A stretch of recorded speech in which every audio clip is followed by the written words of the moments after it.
नमस्कार, न्यूज 24 पर मैं हूं डॉक्टर स्वाति महेश्वरी और आज का कोरोना बुलेटिन। भारत में पिछले 24 घंटे में कोरोना वायरस ने नया रिकॉर्ड बनाया है, जहां 3,586 नए मामले सामने आए हैं और 336 लोगों की मृत्यु भी हुई है। अब कुल मिलाकर भारत में 3,80,532 मामले हो चुके हैं और 12,573 लोगों की मृत्यु भी हो चुकी है। भारत में पिछले 24 घंटे में मात्र 15 दिन के बच्चे की भी मृत्यु हुई, जो कि कोरोना वायरस संक्रमण की वजह से ही हुई है। पिछले 15 दिन में भारत में मौतें दोगुनी हुई हैं और वहीं लेकिन भारत का रिकवरी रेट भी लगातार बेहतर हो रहा है और 52 के आसपास भारत का रिकवरी रेट पहुंच चुका है। अब अगर देखें तो महाराष्ट्र में 1,20,000 से ज्यादा लोग संक्रमित हो चुके हैं। इधर तमिलनाडु में भी 52,000 से ज्यादा लोग संक्रमित हैं और दिल्ली भी 50,000 का आंकड़ा छूने ही वाला है। ऐसे में खासतौर से एक बड़ा डिसीजन हुआ है, जहां दिल्ली एनसीआर में जो कोरोना वायरस की टेस्ट होता है उसकी जो प्राइस है, उसकी जो कीमत है, उस पर कैप लगाया गया है और अब 2,400 से ज्यादा इसकी कीमत नहीं होगी।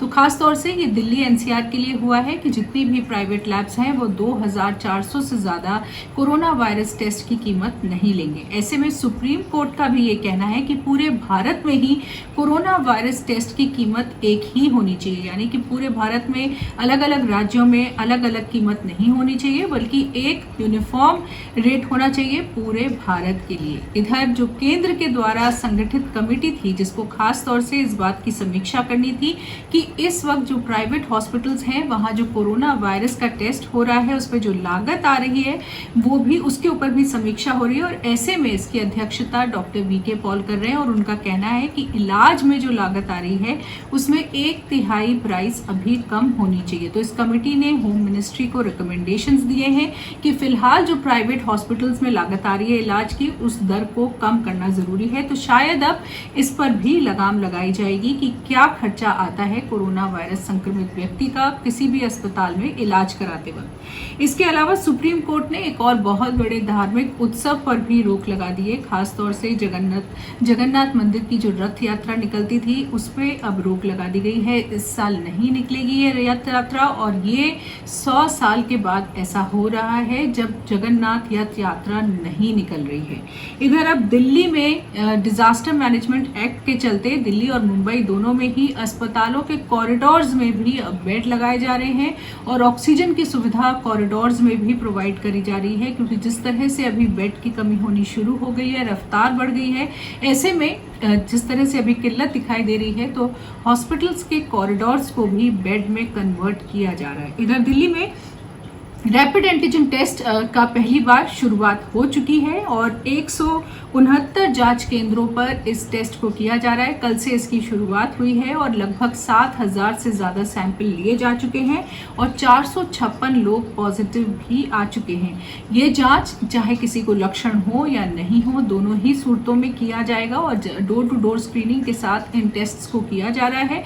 अगर कोई व्यक्ति नेगेटिव आता है तो ऐसे में उसका RT-PCR करके इस बात को कंफर्म किया जाएगा कि उसको कोरोना वायरस का संक्रमण है या नहीं है, और अगर व्यक्ति पॉजिटिव आता है तो उसको पॉजिटिव माना जाएगा। इस टेस्ट की खास बात यह है कि इसका रिजल्ट 15 से 30 मिनट के अंदर आ जाता है, तो इससे काफी रफ्तार से टेस्टिंग हो पाएगी दिल्ली में। और जिस तरह से यहाँ संक्रमण बढ़ रहा है उसके लिए ये टेस्ट बहुत ज्यादा जरूरी था और अब इस टेस्ट को काफी तेजी से किया जा रहा है।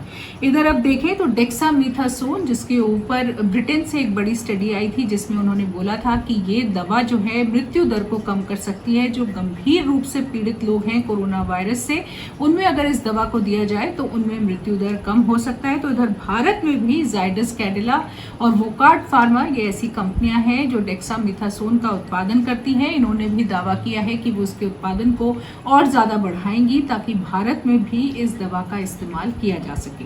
अब अगर विश्व के आंकड़े देखें तो विश्व में अब 46 लाख से ज्यादा लोग संक्रमित संक्रमित हो चुके हैं और 4,56,000 से ज्यादा लोगों की मृत्यु भी हो चुकी है। इधर अमेरिका में भी 23 लाख का आंकड़ा पार हो गया है और ऐसे में न्यूयॉर्क में अभी डेथ रेट जो है वहां पर कम होता दिखाई दे रहा है, लेकिन वहां के जो सभी शोधकर्ता हैं उनका ये कहना है कि अभी जल्दबाजी होगी ये बात बोलना कि अमेरिका में अब कोरोना वायरस का संक्रमण घट रहा है, क्योंकि जिस तरह से अभी दूसरे राज्यों में वहां के जॉर्जिया, फ्लोरिडा, टेक्सास, एरिजोना, इन सभी राज्यों में अब संक्रमण तेजी से बढ़ना शुरू हो गया है। ऐसे में खासतौर से उनके शोधकर्ताओं का कहना है कि हम ये बात नहीं कह सकते कि अमेरिका में अब कोरोना वायरस का संक्रमण कम हो रहा है, जबकि न्यूयॉर्क में अब डेथ रेट कम होना शुरू हो गया है।